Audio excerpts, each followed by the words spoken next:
Très heureux de vous retrouver pour la suite de la série Traverser la nuit de ce monde, épisode 10, avec pour titre Un cri dans la nuit. Nous lisons tout de suite l'évangile de Matthieu, chapitre 25, versets 6 à 13. Au milieu de la nuit, on cria « Voici l'époux, allez à sa rencontre !» Alors toutes ces vierges se réveillèrent et préparèrent leurs lampes. Les folles dirent aux sages « Donnez-nous de votre huile, car nos lampes s'éteignent. » Les sages répondirent « Non, il n'y en aurait pas assez pour nous et pour vous. Allez plutôt chez ceux qui en vendent et achetez-en pour vous. » Pendant qu'elles allaient en acheter, l'époux arriva. Celles qui étaient prêtes entrèrent avec lui dans la salle des noces et la porte fut fermée. Plus tard, les autres vierges vinrent et dirent « Seigneur, Seigneur, ouvre-nous !» Mais ils répondirent « Je vous le dis en vérité, je ne vous connais pas. Veillez donc, puisque vous ne savez ni le jour, ni l'heure, ni même la nuit, on pourrait dire.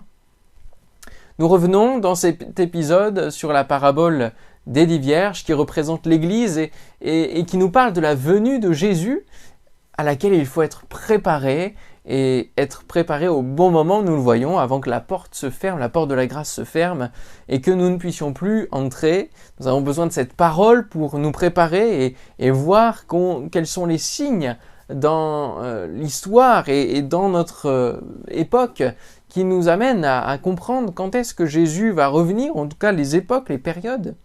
Et si vous n'avez pas suivi les épisodes précédents, je vous invite à le faire parce que tout est vraiment lié. Il y a une grande étude, c'est d'ailleurs pour cela que c'est une série. Nous allons donc voir aujourd'hui combien le cri dans la nuit est important et quelle dimension cela prend. On peut se dire que c'est une évidence, l'époux arrive, Jésus arrive, on est prêt à aller vers Jésus, on s'est préparé, l'époux va finir par venir pour être au mariage. Mais on va découvrir combien le parallèle dans la parole de Dieu d'annoncer la venue de l'époux est quelque chose d'extraordinaire et une mission qui nous incombe. Non seulement veiller pour entendre le cri, voici l'époux, venez à sa rencontre, mais aussi le répéter à notre tour et réveiller tous ceux qui sont autour de nous. Et nous avons déjà besoin de crier que l'époux va venir à un moment donné et qu'il faut se préparer. Alors, premièrement, il nous faut proclamer comme une trompette. Et nous allons voir cette grande image de la trompette dans la parole de Dieu. Nous avons lu dans le dernier épisode le chapitre 58 du livre d'Ésaïe avec la révélation du jeûne qui fait plaisir à Dieu. Et ce chapitre, je vous le rappelle, commence par une invitation. Crie à plein gosier, ne te retiens pas, et lève ta voix comme une trompette et annonce à mon peuple ses iniquités, à la maison de Jacob ses péchés. Élève ta voix comme une trompette. Le mot trompette en hébreu, c'est le mot shofar. C'est une corne de bélier dont la forme est torsadée et cette forme torsadée va créer un bruit grave et puissant.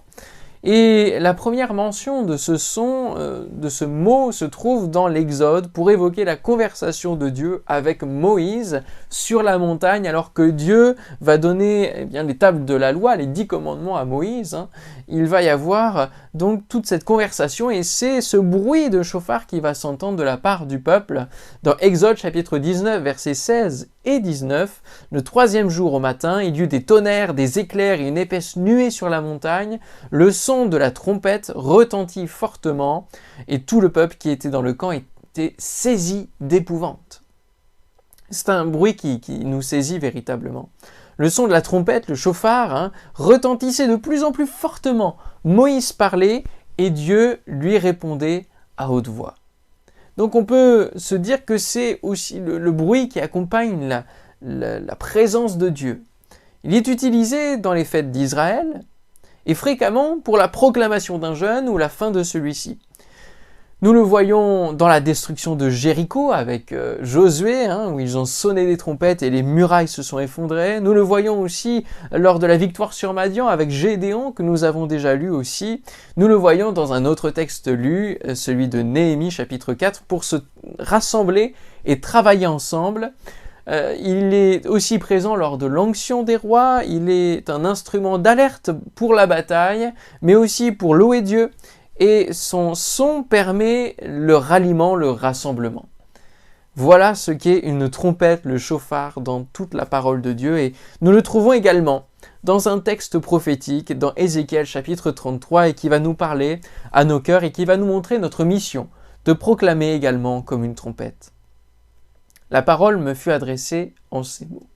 Fils de l'homme, parle aux enfants de ton peuple et dis-leur, lorsque je fais venir l'épée sur un pays, et que le peuple du pays prend dans son sein un homme et l'établit comme sentinelle, si cet homme voit venir l'épée sur le pays, sonne de la trompette et avertit le peuple, et si celui qui entend le son de la trompette ne se laisse pas avertir, et que l'épée vienne le surprendre, son sang sera sur sa tête. Autrement dit, c'est de sa responsabilité, il a entendu l'avertissement. Il a entendu le son de la trompette, il ne s'est pas laissé avertir, son sang sera sur lui. S'il se laisse avertir, il sauvera son âme.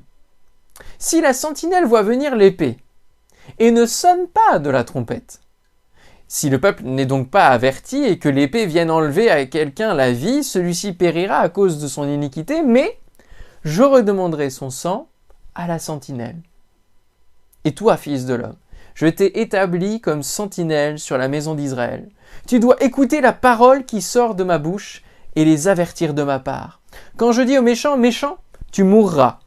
Si tu ne parles pas pour détourner le méchant de sa voie, ce méchant mourra dans son péché, et je te redemanderai son sang.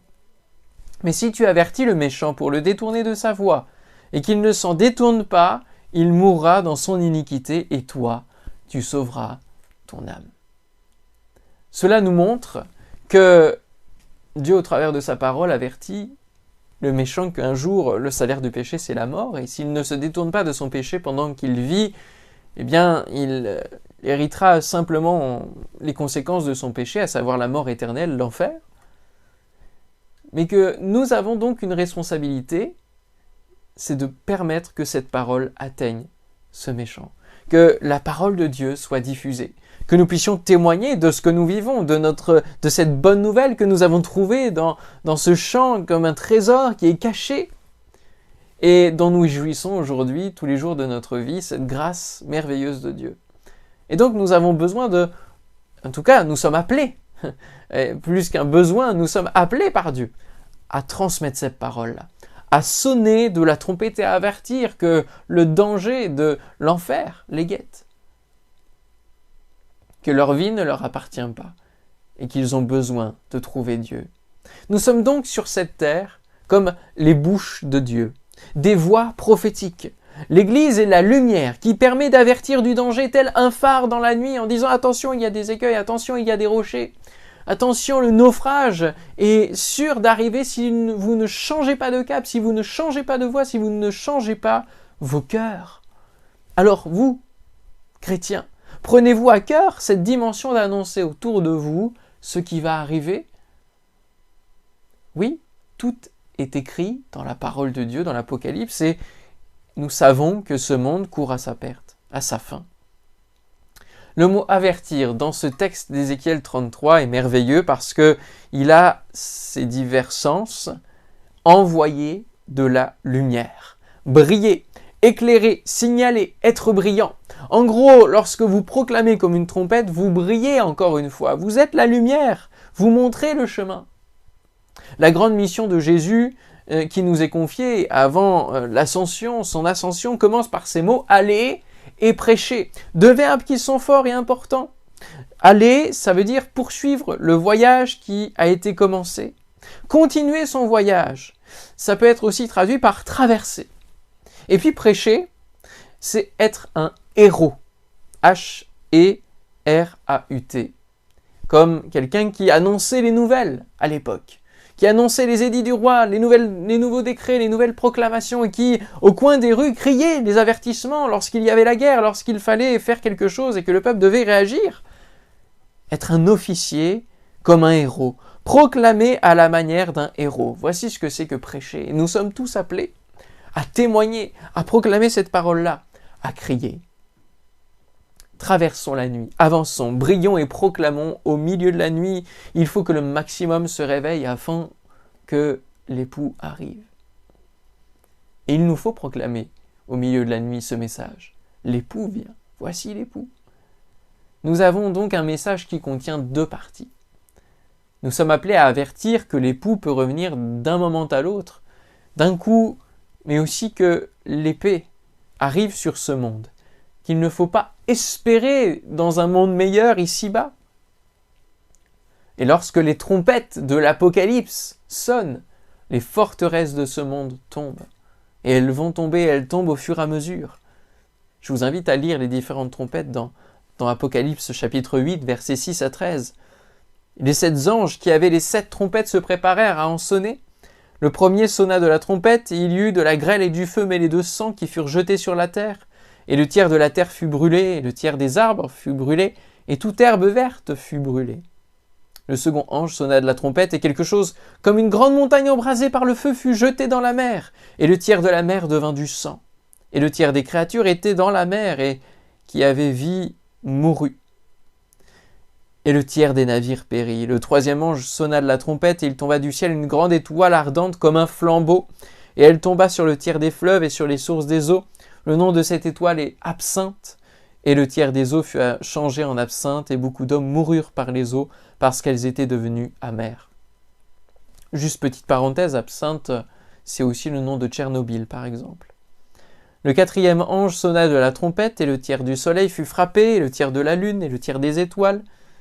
Autrement dit, les lumières de ce monde chancelleront, afin que le tiers en fût obscurci, et que le jour perde un tiers de sa valeur, et la nuit de même.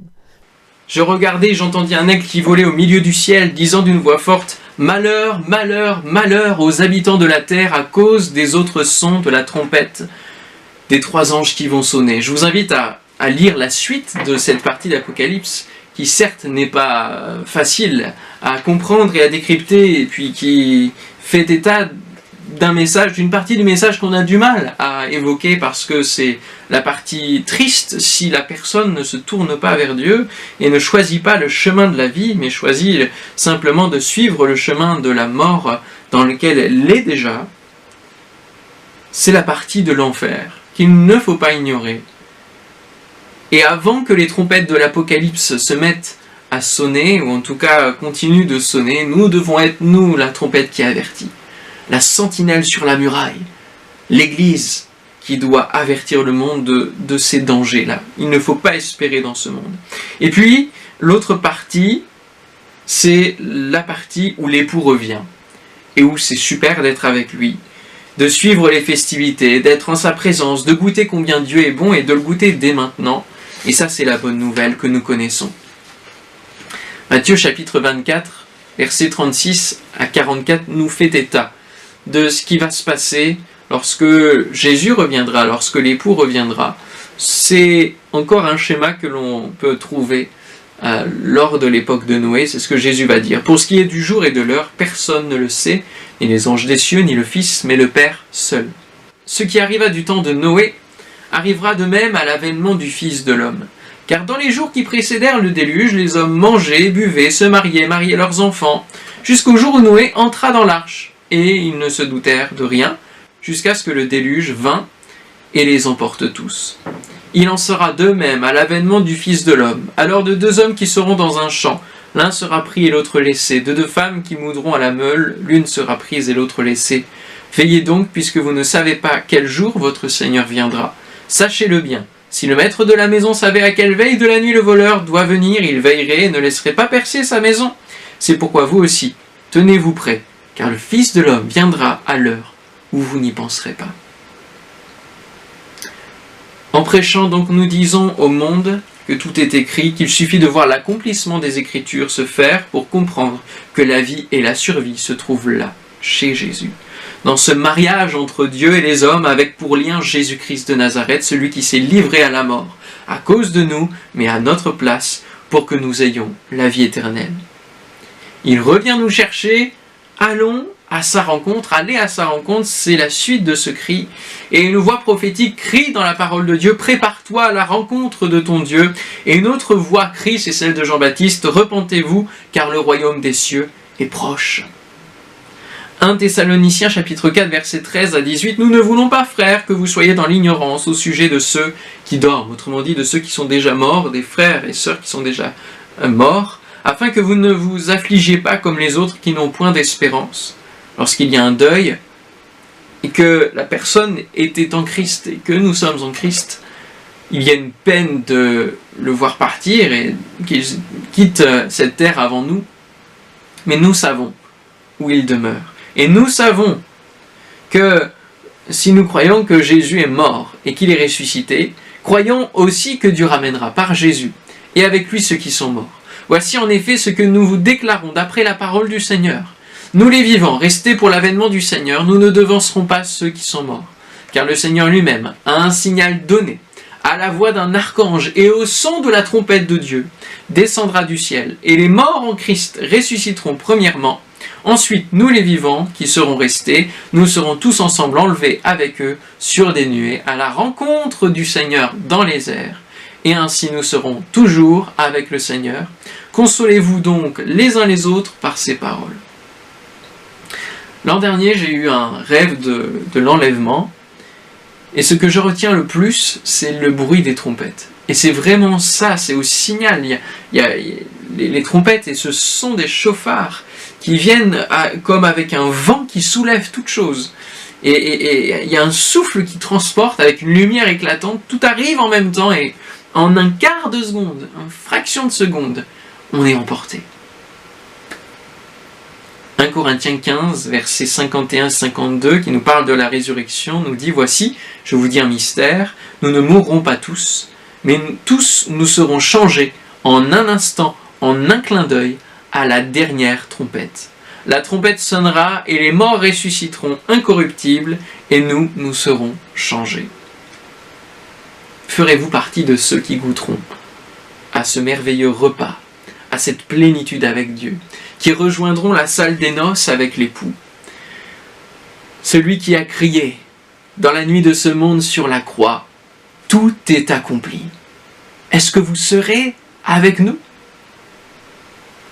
Je l'espère de tout cœur, parce que ce que nous avons annoncé, c'est ce message de détresse, de danger, d'urgence, mais aussi le fait qu'il y a un héritage qui nous attend, un héritage qui est notre partage. L'origine du mot chauffard vient de chafar, qui signifie héritage délicieux, et qui se trouve dans le psaume 16, versets 5 à 11. « L'Éternel est mon partage et mon calice, c'est toi qui m'assures mon lot, et nous sommes comme attablés avec Dieu. Un héritage délicieux m'est échu, et une belle position m'est accordée. Je bénis l'Éternel, mon conseiller. La nuit, même mon cœur m'exhorte. J'ai constamment l'Éternel sous mes yeux. Quand il est à ma droite, je ne chancelle pas. Aussi mon cœur est dans la joie, mon esprit dans l'allégresse, et mon corps repose en sécurité. Car tu ne livreras pas mon âme au séjour des morts. Tu ne permettras pas que ton bien-aimé voie la corruption. Tu me feras connaître le sentier de la vie. Il y a d'abondantes joies devant ta face, des délices éternelles à ta droite. Celui qui sait entendre le cri et l'avertissement et qui sert son Dieu avec fidélité et de tout son cœur trouvera le chemin de la vie.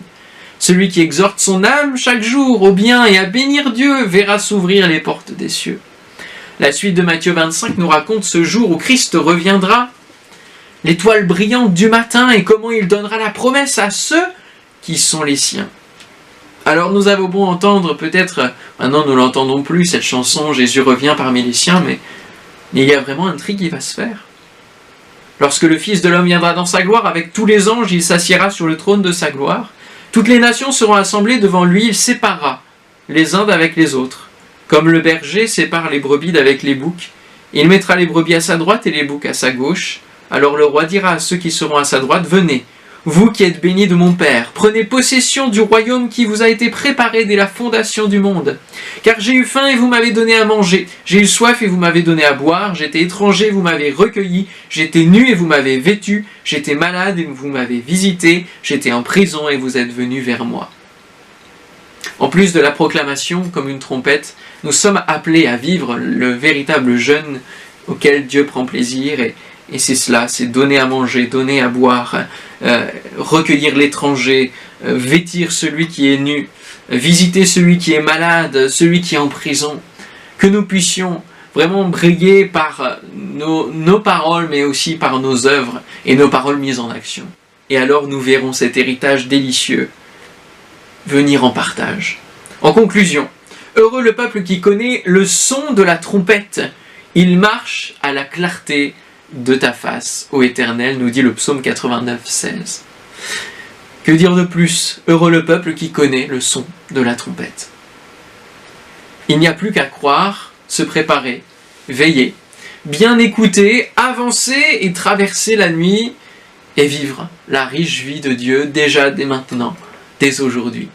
Que le Seigneur vous bénisse, on se retrouve très bientôt pour la suite de la série.